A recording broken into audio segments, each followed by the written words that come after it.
Fala pessoal, tudo bem com vocês? Estamos com mais um conteúdo, mais uma notícia para vocês. E antes de qualquer coisa, se inscreva no canal e deixe o like, vai estar ajudando muita gente aí nesse início de canal. E hoje estamos aqui com o canal do Gustavo Gaie, todos os créditos a ele. E sem enrolações, vamos com o vídeo.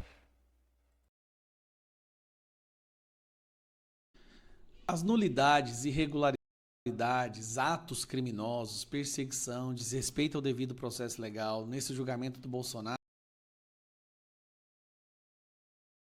não é notícia para ninguém. Todo mundo já viu isso, até fora do Brasil as pessoas já estão percebendo. Mas esse último fato supera qualquer um. Na verdade, se você contar isso para qualquer juiz ou promotor de qualquer país democrático do mundo, eles dirão que isso só acontece numa ditadura. Mas não, está acontecendo no Brasil e para defender a democracia. Recentemente você viu os áudios do Mauro Cid. Mauro Cid usou uma rede social, Gabriela R702, para falar com uma pessoa. Até poucos dias atrás nós não sabíamos quem era essa pessoa. Mas nós vimos os áudios e o que ele escreveu. Áudios onde ele fala que esse julgamento não é verdadeiro, é perseguição, fala sobre a coação. Lembrando, Mauro Cid foi preso por causa de cartão de vacina e depois foi intimidado, coagido, ameaçado com a prisão da sua esposa, do seu pai e da sua filha. Uma filha adolescente, diga-se de passagem. Tudo para que ele falasse exatamente o que o Moraes queria que ele falasse para que pudesse ser usado contra o Bolsonaro. Lembrando também, Mauro Cid é a coluna vertebral de todo esse processo fake, esse julgamento fake contra o presidente Bolsonaro. Mas aí ele fez um acordo de colaborador e para que esse acordo pudesse vigorar, ele precisaria fazer duas coisas: não mentir e não usar rede social. Pois bem, ele fez isso e mais de uma vez. Usou as redes sociais dessa Gabriela para falar com o advogado de um outro réu e falou a verdade nessas conversas. Né? Disse que é uma perseguição, a sentença já está dada, que o Moraes não está nem aí para a prova, chamou o Moraes de Gaddafi e tudo mais. Mauro Cid é preso quando esses áudios vêm à tona e no mesmo dia ele é liberado. Bom, a delação deveria ter sido anulada aí, nesse exato momento, mas não. Então agora eu vou contar para vocês o que aconteceu de lá para cá. Áudios de suposta conversas no Instagram, de Cid no Instagram, se tornam públicos. E todo mundo viu esses áudios, todo mundo escutou, todo mundo leu as mensagens dele. Beleza. Advogado diz à CNN que tinha áudios atribuídos a Cid desde o ano passado. Esse aqui é o advogado, que é o advogado do Câmara. Né? Esse advogado aqui, ele não procurou a conversa com o Mauro Cid. Não foi ele que iniciou. Mauro Cid mandou mensagens para esse advogado, tá? Foi o Mauro Cid, não foi ele. Ele não cometeu crime algum. Foi o Mauro Cid que desrespeitou o acordo, certo? Eduardo Kuntz é o nome desse advogado. O advogado recebeu os áudios e ficou perguntando e foi puxando conversa com o Mauro Cid, que não poderia ter mandado essas mensagens. Quem errou foi Mauro Cid. Beleza. O advogado disse o seguinte: precisava tirar informações dele, diz advogado, sobre réu de Cid. Advogado do general Marcelo Câmara, Eduardo Kuntz, confirmou ter conversado com o tenente-coronel pelo Instagram. Beleza, está aprovado que o Mauro Cid desrespeitou a colaboração e deveria ter a sua delação anulada e todo o benefício e acordo que ele tinha conquistado deveria ser também anulado. Mauro Cid deveria estar sendo penalizado por isso, mas aí não. O que o Alexandre de Moraes decide fazer? Tá aqui, ó. Moraes determina prisão de ex-assessor de Bolsonaro, Marcelo Câmara. Marcelo Câmara é o cliente do Kuntz, tá? Marcelo Câmara não tem absolutamente nada a ver com a história. Marcelo Câmara havia sido preso, depois foi liberado para voltar para sua casa com tornozeleira eletrônica. Quando os áudios vieram à tona, o que o Moraes decidiu fazer? Decidiu prender uma pessoa que não tem absolutamente nada a ver com a história. E vamos continuando aqui. Moraes manda investigar advogado que revelou mensagens com o Cid. Moraes, ao invés de tentar investigar por que o Cid fez isso e anular a delação do Cid, não. Ele foi para cima do advogado. O advogado agora está sendo investigado porque recebeu mensagens do Mauro Cid. Continuar. Mas Moraes mantém a delação de Cid e autoriza a cariação com Braga Neto. Então agora vai ter a cariação. O que é a cariação? Vai colocar um frente a frente com o outro para ver quem está falando a verdade. Esse seria um momento extremamente importante para a gente saber quem realmente estava falando a verdade, essa acariação. Mas aí o Moraes tomou mais uma decisão, que foi essa aqui. Moraes conduz a cariação de Cid e Braga Neto sem acesso ao público.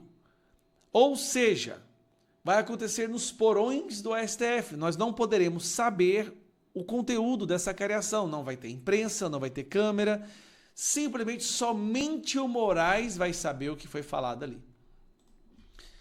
Se você fala uma coisa dessa para qualquer jurista de qualquer país do mundo, por mais que a lei, o procedimento legal sejam totalmente diferentes da do Brasil, eles vão achar que é brincadeira, eles vão achar que é uma piada, eles vão achar que você está contando uma história de Venezuela, Cuba, Coreia do Norte, China, né? Alguma ditadura, não de um país que se diz democrático e principalmente não por parte de pessoas que se dizem ser as defensoras da democracia.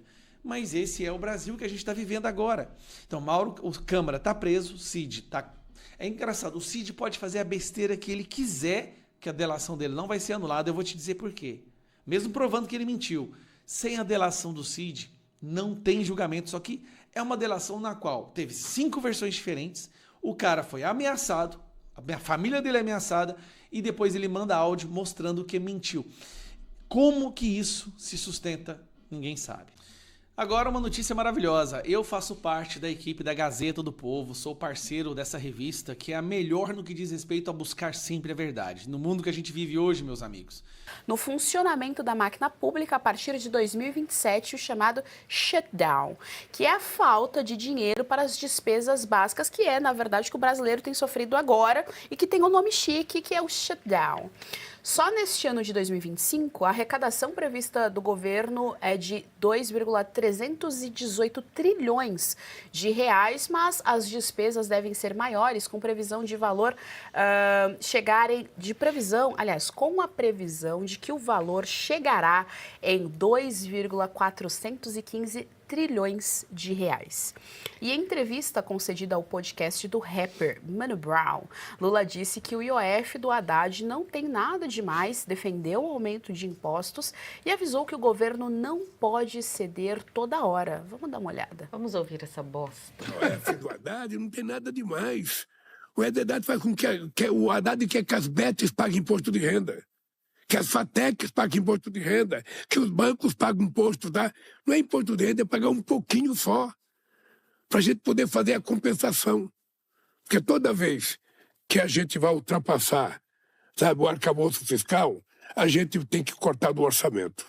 Então, se eu tiver que cortar 40 bilhões do orçamento de obras, de rua, para saúde, para educação, eu tenho que ter uma compensação. O IOF é um pouco para fazer essa compensação. Sabe? Então nós estamos pegando os setores que ganham muito dinheiro, que pagam muito pouco. As BETs nós estamos saindo de... eles pagam 12, nós queremos que paguem 18. Eles ganham bilhões e bilhões e bilhões e bilhões. Não querem pagar. As FATECs hoje são quase que uns bancos, não querem pagar. Então essa briga nós temos que fazer, gente. Sabe? Não dá para a gente ceder toda hora. Não dá pra gente ceder toda hora, é bastante interessante essa frase, porque o governo Lula não cedeu nunca, em nenhum momento. Desde que ele assumiu aqui, desde que nós estamos no Lula 3, nunca o governo Lula negociou para reduzir os gastos da própria máquina pública ali, das próprias viagens, enfim, dos tapetes que eles compram, da feira também, né? Eles gastaram mais de R$500 milhão ali para abastecer as comidas todas ali do Palácio. Nunca houve algum tipo de negociação dentro desse Lula 3. Agora, chama a atenção que, Luana, isso foi no podcast. Eu não sabia que o Mano Brown tinha um podcast alemão. Gostei dessa informação. O Mano Brown tem um podcast. Mano Brown, para quem não sabe, ele é do Racionais MC. Sim. Ele é do Racionais MC. Acho que da década de 80, 90, e ele sempre teve essa bandeira, né, do nós contra eles. Então, sempre falou a respeito do capitalismo, sempre também falou de forma bastante pejorativa da população branca. O que me causa espanto, ver o Lula ali falando, o Mano Brown recebendo, e não sei se ele deu uma militada ali em algum momento em relação a essa pauta específica, mas a gente comprova aqui pela, sei lá, enésima vez que a gente tinha ali pessoas ricas, porque o Mano Brown não é pobre, o Lula muito menos, pessoas ricas. No caso do Mano Brown, né, com uma pessoa branca, já que ele tem esse nós contra eles, o que também seria um fato contraditório, debatendo a respeito de aumento de impostos que vai afetar a parcela da população que é mais vulnerável, Ana Paula. Nós estamos vendo ali uma cena que equivale às conversas que acontecem no apartamento do Caetano Veloso, né, que é um debate ali a respeito de como a ralé vai ser conduzida pela elite artística e elite financeira. Ele é um mentiroso, um mau caráter, né? Ele usa da fala dele para espalhar aí ou mentiras ou meias verdades. E ele enche a boca para falar, nós estamos aumentando impostos, é só um pouquinho de quem ganha bilhões, bilhões e bilhões, quando na verdade é ele que gasta milhões e milhões e bilhões, né? Só para ir lá, 24 horas de viagem, a comitiva do Lula no funeral do Papa, foi R$1 milhão. R$1 milhão? Eu nem me lembro mais, a gente vai se perdendo aqui nas cifras. Mas ele é uma gastação e a Folha de São Paulo, ela traz essa informação aqui, que é outra coisa, como você falou, óbvia. Outra coisa, a gente também fica surpreso como que a Folha conseguiu chegar nessa conclusão, né, sem nenhuma ajuda, né? É impressionante como eles conseguiram chegar na conclusão que em 2027 teremos um colapso. E quando fala aqui de despesas básicas, na verdade, não sei se foi esse termo que foi usado na Folha, na verdade não são despesas básicas. As despesas compulsórias da Constituição, que tem um mínimo para gastar com educação, um mínimo para gastar com saúde, não vai ter dinheiro. Não vai sobrar dinheiro para as outras pastas, não vai sobrar dinheiro para mais nada, porque nós vamos ter que pagar funcionalismo público, que é a maior despesa da folha do orçamento do governo federal. Aí nós temos a despesa obrigatória com saúde, com educação, que tem que ter mesmo, e não vai sobrar dinheiro para mais nada. E outra coisa, quando ele fala do IOF, o que tem? É só um pouquinho, nós estamos tributando os grandes.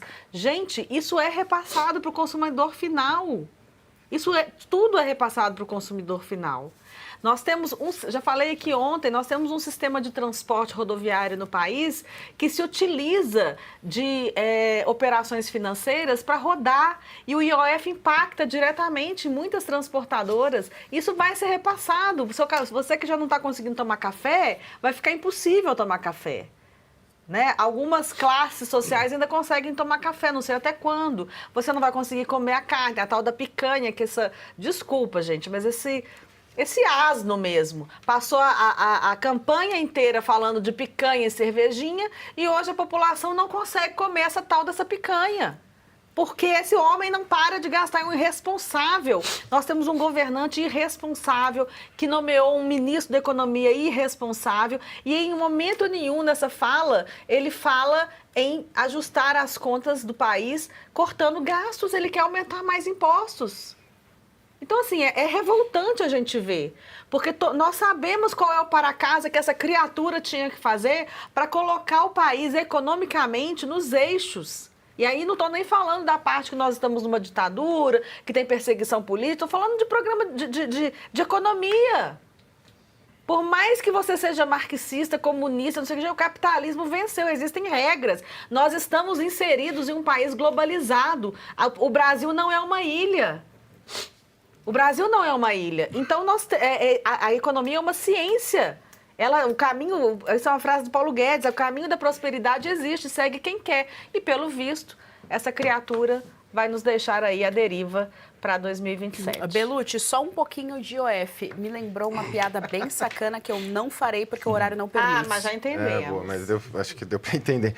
Mas você vê ali, primeiro que aquilo não é entrevista. O Lula foi ali, né, já é um bate-papo entre amigos. O Mano Brown tem um histórico de defender o PT, até com aquele discurso falso do PT precisa voltar para as bases, como se o PT tivesse algum de Estado nas bases ou se preocupado com as tais das bases. Isso é uma informação falsa. A se lamentar que aquela plataforma, o Spotify, é patrocinadora, ela é criadora desse conteúdo do Mano Brown, para essa grande assumidade brasileira, o Mano Brown, ser um entrevistador. E ela não faz isso com ninguém de direita ou conservador, ela patrocina podcast de esquerda. Pode ver, o próprio microfone é desse streaming. E o Lula, sempre esse discurso falso, ele e o Haddad, a gente vai aumentar só um pouquinho de imposto dos ricos, do pessoal da cobertura. Mas é evidente que todos esses impostos acabam impactando no todo, no geral. Isso é muito óbvio, os economistas explicam isso com muita clareza, é em cascata. E os impostos sempre restam aqui no Brasil para o consumidor final. Mas ainda tem muita gente que acredita nesse discurso do Lula, é só para o pessoal da cobertura. E para empresas gigantescas, amigas do Estado, um impostozinho a mais, um a menos, não impacta. O que impacta é para o médio, para o pequeno empresário. Esse sim. Mas eu sufoco a concorrência para eles que não aguentam mais pagar impostos. Quem gera emprego no Brasil é pequeno e médio empresário. Esses são os grandes geradores de emprego. Esses que são prejudicados pelo discurso lulista, haddadista, que é lamentável. É a classe média que eles odeiam. Que é a classe média que eles odeiam. A classe média. Eles odeiam a classe média, mas sempre vão para os locais onde a classe média gosta de ir, visitar os países capitalistas, não vivem aquilo que pregam. Exatamente o que o Lula segue fazendo. E queria que o Lula fosse dar entrevistas para quem não tem tanta veneração por ele, como é o caso do Mano Brown, porque ele não dá entrevistas, o Lula. No Lula 1, Lula 2, era o lulismo que ele inaugurava umas obras e fazia aquele discurso, falava do Corinthians e tal. E não dava pouquíssimas entrevistas. Agora, mesmo expediente, entrevistas para amigos, perguntas, né? Nem dá para chamar que essas coisas de pergunta, né? Faz uma perguntinha ali e não havia, na minha concepção, o Mano Brown não teria nem lastro, pelas opiniões que eu já ouvi dele, posso estar equivocado, para confrontar o que o Lula disse. Então, assim, isso não é entrevista, é um bate-papo entre amigos. Não é de hoje, né, Caivano, que o Lula só frequenta ambientes controlados, tanto ambientes públicos, ali os eventos, a plateia é controlada. Vale ressaltar ainda que nesse último 1º de maio, sequer ambiente controlado ele frequentou, então ele não participou das festividades da CUT, sendo que ano passado ele colocou na conta do Macedo. Vocês lembram disso? Que ele colocou na conta do Macedo porque não lotou ali de gente, ele disse que não foi bem organizado o evento. Mas aí chama a atenção, bom, você falou dos Lulas passados, é importante a gente dizer também que o Lula nunca falou coisas coerentes.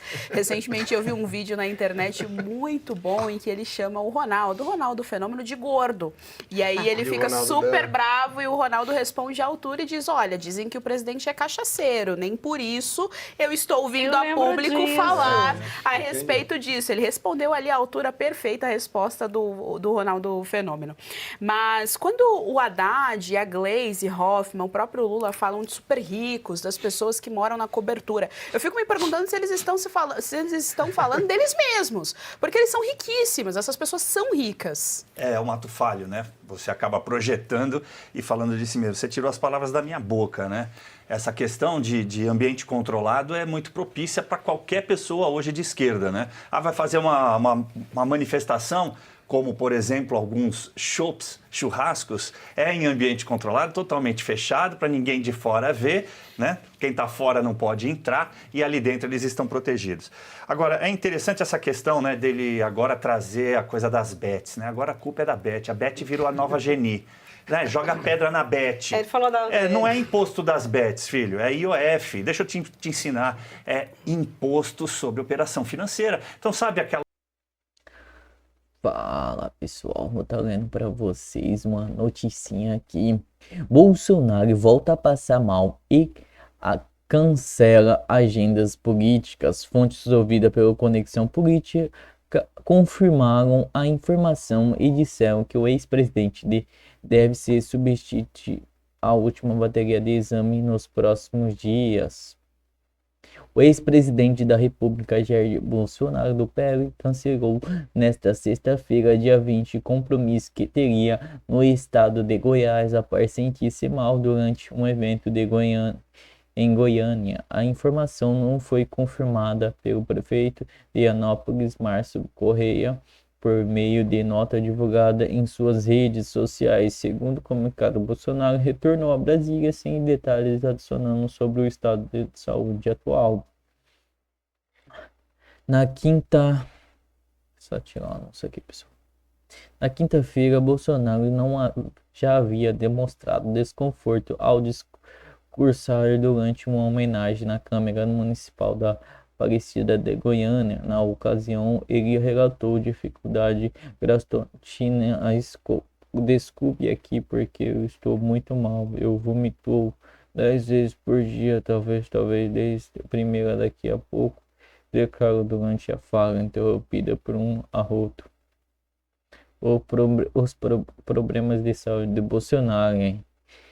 Em abril deste ano, o ex-presidente passou por uma sexta cirurgia decorrente das complicações provocadas pela facada sofrida durante a campanha eleitoral de 2018 em Juiz de Fora, MG. O procedimento realizado em Brasília teve duração de cerca de 12 horas, buscou corrigir obstruções intestinais, realizada a reconstrução da parede abdominal. Desde o atentado de Bolsonaro tem enfrentado uma série de complicações do sistema digestivo, incluindo 4 correntes de obstrução intestinal que já levaram diversas internações e cirurgias. Na ocasião da última intervenção, permaneceu internado por 21 dias, na parte desse tempo na unidade de terapia intensiva. Até o momento não houve nova atualização oficial por parte da equipe médica, o próprio ex-presidente, sobre seu quadro clínico. Então é isso, pessoal. Muito obrigado por assistir. Comente aí de que cidade vocês estão me assistindo. Muito obrigado. Até a próxima.